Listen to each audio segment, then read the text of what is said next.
वर्ष जब आप 20 अक्टूबर को दिवाली मनाएं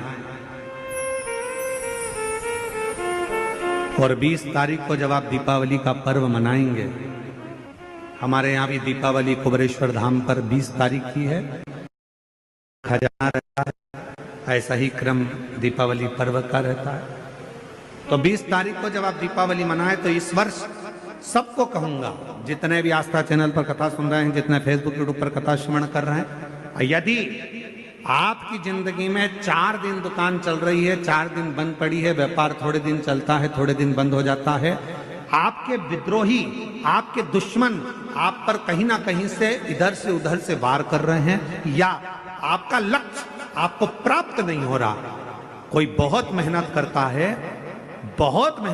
है तो भी लक्ष्य नहीं मिल पा रहा, जहां तक आपको पहुंचना है वहां तक यदि आप नहीं पहुंच पा रहे हैं, तो इस दीपावली पर जब आप 20 तारीख को दीपावली का पर्व मनाएं, तो 20 तारीख को दीपावली के पर्व के दिन शंकर भगवान को स्पर्श कराकर एक बेलपत्र लेकर जरूर अपने घर पर आए और जहां पूजन कर रहे हैं उस बेलपत्र को एक प्लेट में अवश्य रखें, उस पर हल्दी और कुंकू उस पर अवश्य चढ़ाएं। एक चावल का दाना लाल कर, एक चावल का दाना पीला कर उस बेलपत्र पर अवश्य चढ़ाएं और उस बेलपत्र को अपने पास में 1 वर्ष तक संभाल कर रखना।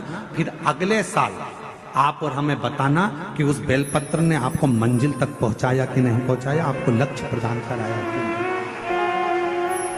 कई लोग रहते हैं, बहुत मेहनत करते हैं, बहुत परिश्रम करते हैं, सब चाहते हैं कि ये व्यक्ति इतने स्थान पर बैठे, इसको ये पद मिलना चाहिए, इसको ये कुर्सी मिलना चाहिए, इसको ये जगह मिलना चाहिए, इसको वहां तक पहुंचना चाहिए, इस व्यक्ति को तो इस पद पर पहुंचना चाहिए पर नहीं पहुंच पाता, इस व्यक्ति को तो वहां तक पहुंचना है पर ये नहीं पहुंच पाता। एक बेलपत्र का प्रयोग कर देखो, अगले वर्ष बात करेंगे कि मेरे भोलेनाथ ने आपका हाथ पकड़कर आपको उस मंजिल तक भेजा कि नहीं भेजा।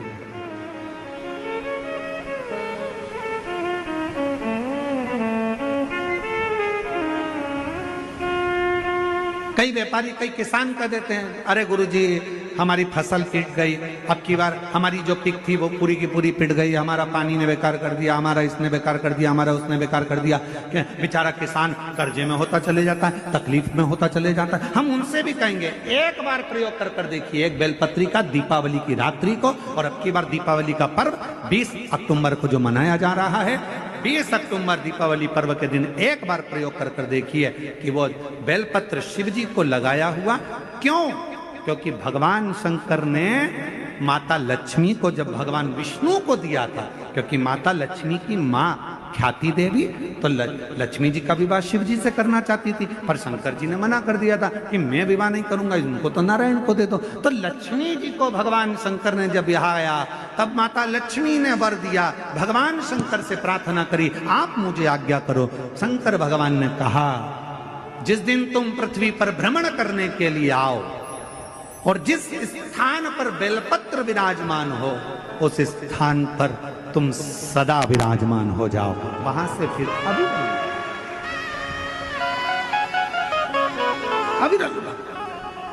अगर भगवान भूत अधिपति भगवान शंकर का स्मरण कर पंचाक्षर मंत्र का स्मरण कर अगर आप पूजन में बैठ रहे हैं, लक्ष्मी पूजन कर रहे हैं, तो ये पक्का है अगर हमसे कुछ त्रुटि हो भी गई तो भगवान भोलेनाथ उसको क्षमा कर देंगे। और माता से निवेदन करना, हे लक्ष्मी मैया, हे वैभव लक्ष्मी, हे माता अष्टलक्ष्मी, हे माँ संतान लक्ष्मी, धान्य लक्ष्मी, वैभव लक्ष्मी, प्रतिष्ठा लक्ष्मी, यश लक्ष्मी, कीर्ति लक्ष्मी, आरोग्य लक्ष्मी, संतान लक्ष्मी, हे माँ ऐसी कृपा करिए, आप हमारे घर से रुष्ट होकर ना जाइएगा।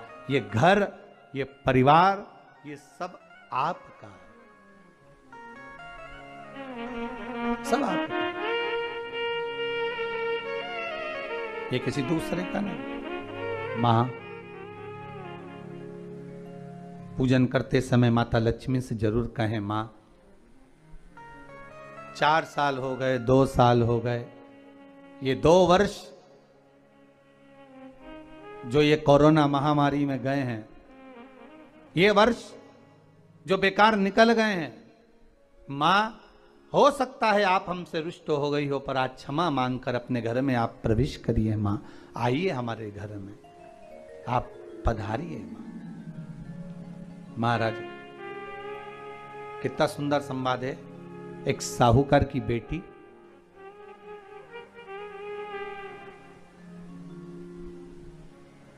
साहूकार की पुत्री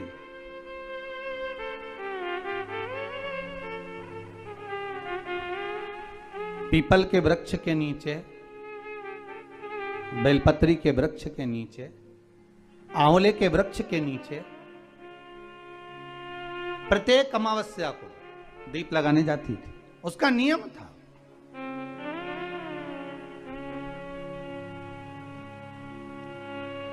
साहूकार की पुत्री प्रत्येक अमावस्या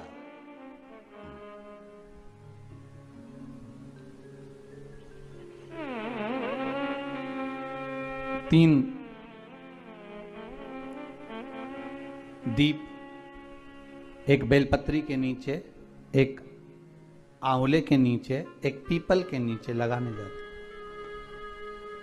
महाराज आज नारायण ने कृपा कर दी। और क्या कृपा करी कि आज सरस्वती, पार्वती और लक्ष्मी तीनों इन वृक्षों के नीचे जाकर विराजमान हो गई। पार्वती मैया तो पहले से ही बेलपत्री के नीचे है,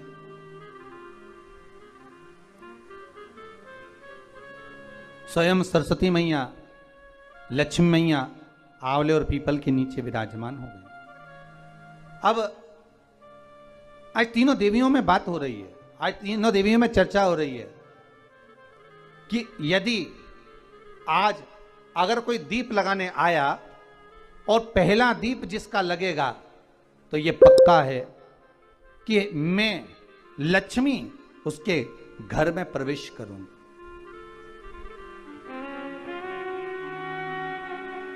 सरस्वती जी बोली, जो पहले बार दीप लगाने के लिए प्रथम में आएगा मैं उससे अपनी सहेली बना लूंगी, उसको अपनी मित्र बना लूंगी।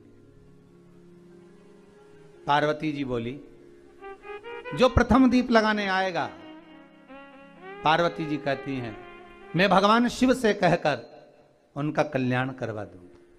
अब ये साहूकार की बेटी, वो साहूकार जो कहने का तो साहूकार था, धन पूर्व में बहुत था, पर अब इसके पास में कुछ भी नहीं बचा था। देखिए सुख दुख तो जीवन में चलता रहता है। आज सुख है, कल दुख है, फिर दुख है, फिर सुख है।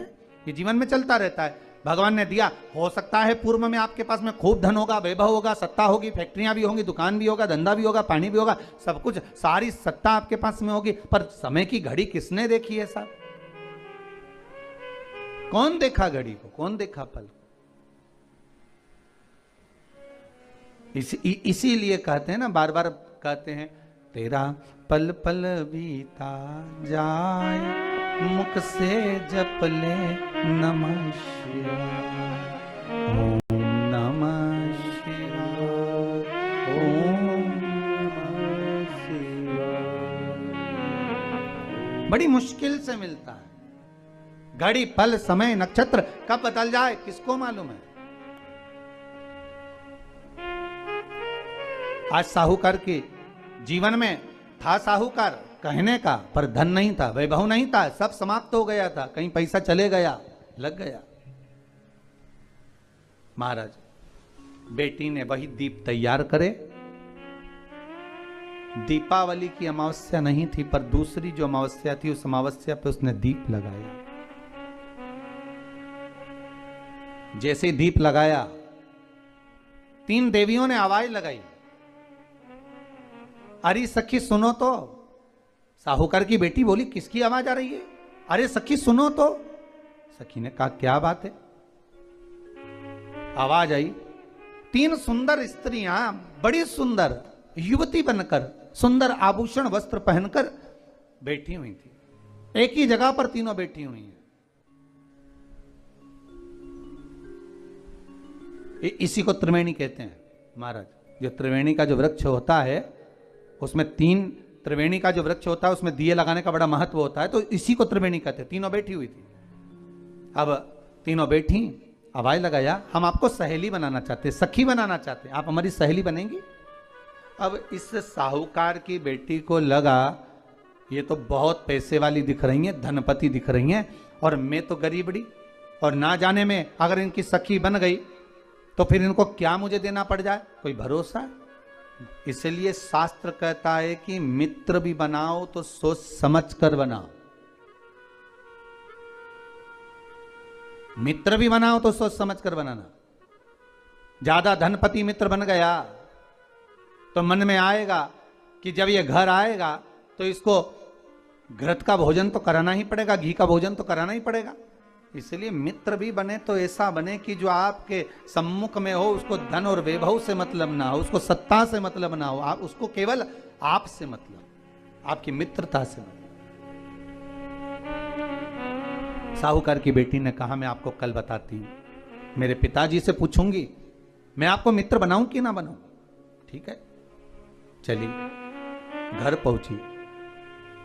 पिताजी मुझे 3 सखियां मिली हैं, एक सरस्वती है, एक पार्वती है और एक लक्ष्मी है। अच्छा,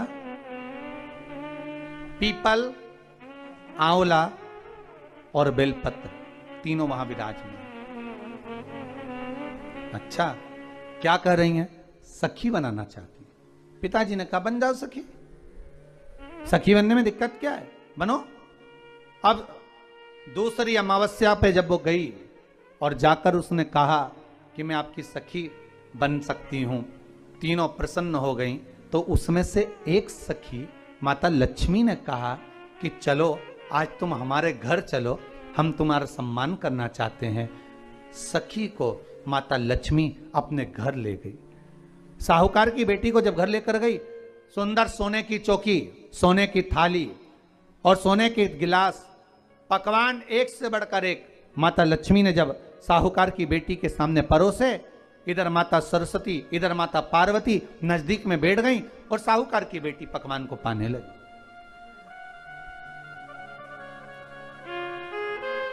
साहूकार की बेटी पकवानों को पा रही है, भोजन ग्रहण कर रही है। अब भोजन करने के बाद साहूकार की बेटी चली गई। अब जाते से ही माता लक्ष्मी जी ने कहा सुनो सखी, अगली जो अमावस्या आ रही है आपको मालूम है वो कौन सी अमावस्या है? नहीं। कहा दीपमालिका, दीपावली की अमावस्या, आपको मालूम है? ओहो, पर एक बात हम आपको कहें, लक्ष्मी जी बोली एक बात हम आपको कहें। हाँ बोलिए। हम चाहते हैं इस अमावस्या को आप हमारे घर आई हो, अगली अमावस्या को हम आपके घर आना चाहते हैं, क्या आप हमें बुलाएंगी? सखी ने कहा, साहूकार की बेटी बोली अगर आपका मन है आने का तो आप आओ, मना नहीं है, साहूकार की बेटी हूं मैं। लक्ष्मी जी ने मन में सोचा ठीक है, तैयारी करो। आज साहूकार की बेटी घर पहुंची तो पिताजी ने पूछा बेटी आज बहुत देर हो गई तुझे आने में, कहां रह गई थी तू, कहां रह गई तू? बेटी कहती है 3 सखियों के घर गई थी, आने में देरी हो गई, पर मेरी सहेली माता लक्ष्मी जी कह रही हैं कि अमावस्या के दिन मैं तुम्हारे घर में आऊंगी। तो पिताजी ने कहा उसमें क्या दिक्कत है, तैयारी करो। तो पिताजी घर में अपने खाने के लिए तो कुछ नहीं, तो माता लक्ष्मी को क्या खिलाएंगे? कई लोग कहते हैं कि दीपावली पे ना तो हमारे यहाँ घी है, ना हमारे यहाँ तेल है, ना हमारे यहाँ कपास है, ना हमारे यहाँ पर मिठाई बन रही है, ना हमारे यहाँ अच्छे वस्त्र हैं, हम क्या पहने माता लक्ष्मी को रिझाने के लिए? परशु महापुराण की कथा कहती है अगर आपका भरोसा, आपका विश्वास, आपकी दृढ़ता परमात्मा के चरणों में लगी है तो परमात्मा लक्ष्मी पूजन की व्यवस्था भी वही कर देगा। सम्मान कैसे करना, आदर कैसे करना। घर में बच्चों का विवाह होता है, टेंशन आपको होता है, परमात्मा पर छोड़ दो, भगवान विवाह कराने वाला होगा, भगवान पाणिग्रहण संस्कार कराएगा, भगवान व्यवस्था करेगा, क्योंकि जन्म उसी ने दिया है तो मृत्यु भी वही देता है, जन्म उसी ने दिया है तो पाणिग्रहण संस्कार भी वही करा देता है। क्यों सोचना? साहूकार ने कहा, बेटी तो इतनी जल्दी हिम्मत हार गई कि तेरे घर में कुछ नहीं है? गाय का गोबर ला, लीपन कर, घर को पोंछ, कचरा उठाकर बाहर फेंकिया। पिताजी, घर में तो कचरा भी नहीं है कि जिसका प्रयोग करा जाए। कचरा उठाकर बाहर फेंकिया। चौक पिताजी, चौक पूरने के लिए तो मेरे पास में कुछ है ही नहीं। जो दीवार पर पोत रही है वही मिट्टी को पोत दे, चौक पूर दे। उनके घर गई थी, सोने की चौकी पर सुंदर आनंदमय भाव से बिठाया है मुझे, सुंदर सोने की थाली में भोजन कराया है मुझे। अब मैं क्या दूं? पिताजी कहते हैं, अगर लक्ष्मी आपकी सहेली अगर आ रही है, बड़ी धनपति है, तो व्यवस्था भी वही करेगी। अब लक्ष्मी तो जाने की तैयारी में, सरस्वती उनके साथ जाने की तैयारी में, पर माता पार्वती नहीं गई। माता पार्वती ने कहा, आज मैं नहीं जाऊंगी। क्यों? आज मुझे अमावस्या का दिन है ना, इसलिए बेलपत्री के पेड़ के नीचे मुझे रहना पड़ेगा। तो माता पार्वती बेलपत्र के पेड़ के नीचे रुक गई। अब ये दोनों जाने के लिए तैयारी करी। लक्ष्मी और सरस्वती जाने लगी, साथ में उन्होंने गणेश जी को ले लिया, रिद्धि सिद्धि को ले लिया और साहूकार के यहाँ जा रही हैं। जैसे साहूकार के यहाँ जा रही थी, इतनी देर में माता पार्वती को लगा कि इसके पास में जिमाने के लिए, रखने के लिए कुछ नहीं है। माता पार्वती ने एक चील का रूप लिया और उड़ती हुई एक राजकुमारी के हार को, रतन जड़ित हार को लेकर मां पार्वती गई और साहूकार के घर में उस फेंक दिया। साहूकार के दरवाजे पर जैसे फेंका, बेटी ने झाड़ू लगाते समय देखा कि कचरा, ये हार कहां से आ गया? पिताजी को दिखाया, अल्लाह मैं जाऊं, और साहूकार लेकर गया हार को। जो सेठ को दिखाया, महाराज ये हार तो करोड़ों का है, कोई साधारण नहीं। धन मिला तो सबसे पहले जाकर एक सुंदर चौरंग लाया, पाटा लाया, उस पाटे पर सुंदर वस्त्र बिछाया और माता लक्ष्मी के आदर की तैयारी के लिए सुंदर सुंदर घर में पकवान बनने लगे साहब। और सुंदर सुंदर पकवान बने। जैसे ही लक्ष्मी घर में प्रवेश करी, सरस्वती प्रवेश करी, गणेश प्रवेश करे, रिद्धि सिद्धि प्रवेश करी, लक्ष्मी जी ने पहला संबोधन कहा, क्यों सखी, तू तो कह रही थी कि मेरे पास में कुछ भी नहीं, फिर इतना सारा सामग्री कहां से आ गई? सखी कहती है, मेरे पिताजी कहते थे, जिसके मंदिर में दिया लगाया है, जिस वृक्ष के नीचे दिया लगा कर आई है, जहां जिस देवता को पूछ कर आई है, विपदा की घड़ी में वही देवता कर खड़े होते हैं। ना जाने कहां से हार मिल गया, ना जाने कब प्रसाद बन गया। लक्ष्मी जी ने ध्यान लगा कर देखा, आखिर पार्वती क्यों नहीं आई थी। समझ में आ गया कि एक सखी पूरी व्यवस्था करने में लग गई थी। ऐसी है मेरी माँ लक्ष्मी, ऐसी है माँ पार्वती, ऐसी है माँ सरस्वती। उनकी आराधना 3 दिन से आप पाटा लगाकर पूजन कर रहे हो। आज भी दीपावली का पूजन भी आपको ऐसे ही करना है। जितना पूजन आप 3 दिन से आप पाटा लगाकर पूजन कर रहे हो, आज भी दीपावली का पूजन भी आपको ऐसे ही करना है। जितना पूजन आप हर साल करते हो, आपके घर में ब्राह्मण देवता आकर जिस तरह से पूजन कराते हो, ब्राह्मण नहीं भी आते तो आप जिस तरह से पूजन करते हो, उसी तरह से आपको पूरा के पूरा वैसा की वैसा ही क्रम लगाना है। पर जो पूजन आपने धनतेरस पे करी, रूप 14 पर करी, वही थाली आज फिर पहुंचकर पाटे पर लाल वस्त्र बिछाकर, चौरंग पर लाल वस्त्र बिछाकर उस थाली को रखना है। उसी थाली जैसे आपके यहां के ब्राह्मण पूजन बताते हो, वैसी पूजन करो। और अगर ब्राह्मण आपके यहां नहीं आते पूजन कराने, आप स्वयं करते हो, तो जैसा करते आए हो, आपके पूर्वज जैसा बताते हो, आपकी सास जैसी बताती हो, आपके ससुर जैसा बताते हो, आपके जेठ जेठानी जैसा बताते हो, आपके घर के बड़े बुजुर्ग जैसा बताते हैं, वैसी पूजन करो।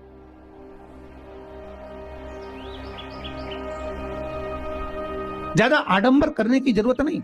जैसी पूजन आप पहले करते आए हो, आपके सास ससुर ने बताई हो, आपके घर के बुजुर्गों ने बताई, वैसी पैसी पूजन करो। बस इतना जरूर याद रखना कि घी का दिया और तेल का दिया, ये दोनों दीप दीपावली के दिन रात्रि को अखंड जलना चाहिए, एक रात्रि अखंड जलना। घी का दीप जहां लक्ष्मी जी रखी है, आपने जिन कलदार की पूजन करी है उनके सीधे हाथ पर, और तेल का दीप उल्टे हाथ पर रखा होना चाहिए, लक्ष्मी जी के, आपके नहीं। वही रोली, मौली, चंदन, अबीर, गुलाल, मेहंदी, पीले अक्षत, चावल, सुंदर सुंदर पुष्प, इत्र, सुंदर माला, कमल के फूल, कमल गट्टे 5 या 7, अमरबेल के टुकड़े 7 या 5, हल्दी की गांठ 5 या 7, हरे मूंग,